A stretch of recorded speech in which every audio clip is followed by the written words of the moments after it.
Welcome to the Reality Workshop. We're still piddling with that bumper. I know I said last episode I was done with it, but I went ahead and painted it.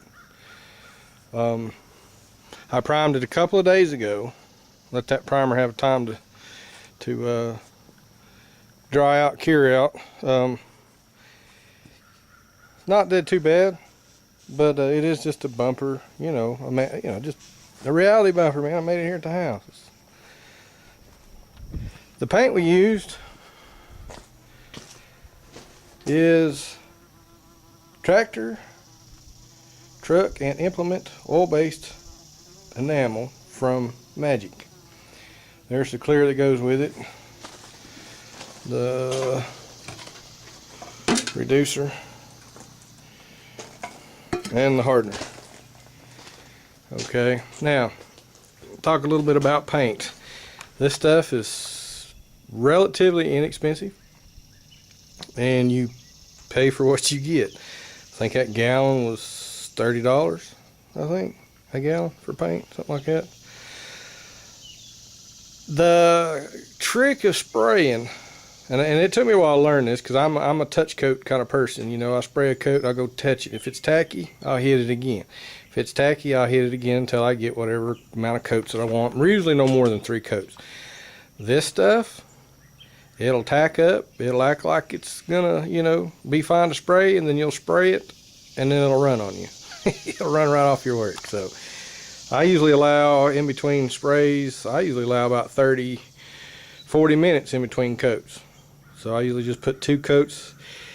Also, all this type of paint here, you must clear it if you're gonna keep your shine. I've sprayed parts out here and left them laying for a couple of months, and the shine went away. It just got like a flat black. So if you're going to keep that shine, use that high gloss lacquer clear that goes with it. Now, as far as mixing and matching hardeners and catalysts and reducers on this, I have no clue because I've not experimented with it. Other paints like PPG, DuPont, Omni,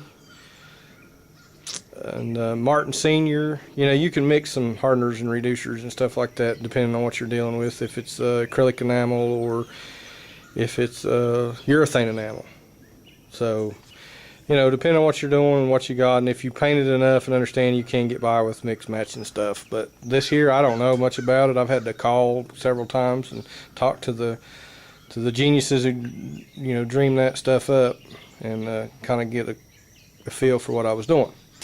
Now, the primer I used was Evercoat Featherfill, the next generation. It's a 2-part, kind of an epoxy primer, premium polyester primer, I guess it says.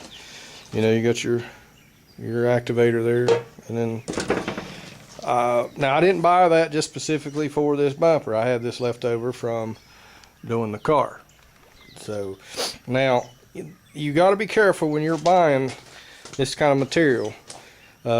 I usually use a lot of lacquer primer. Lacquer primer's old school, reality primer. You can hit it and go on about your way, and you can spray in a few hours and go about, This stuff here is good primer. I ain't taking nothing away from it. But it requires an oven. If you got an oven to roll your car in and bake that stuff, 30 minutes, you can sand it. For every coat you put on it, it's like 4 to 6 hour dry time. Now, I said sandable time, I said dry time. So I put like 4 coats on that car, and I had to wait about a week before I could even sand it. It stuff was so hard it was eating my sandpaper up. Good stuff, but it's designed for an oven. You throw it in an oven, 30 minutes, you're sanding it, you're blocking it, and you're ready to get. So in reality, I shouldn't have really bought that, but once I got it sanded down, I went back to my lacquer primer and finished out the car. This, I just sprayed it on my bumper, and let it dry a couple of days. And plus we had rain, and the humidity. You got to make sure you have low humidity when you paint. If you have high humidity, and I'm talking 70% and higher, it's going to take away the shine. The humidity, it just attacks won't allow your catalyst to work its way to the top to give it the shine, the hardener and everything to work its way out. Right now we have pretty sunny skies. Early this morning it was foggy, extremely foggy, a lot of dew on the ground. Today it's supposed to get really, really hot. So hopefully I can get this finished up, get another coat, let it tack, and then spray the clear on it and let the sun hit it, and by this afternoon we'll be right as rain.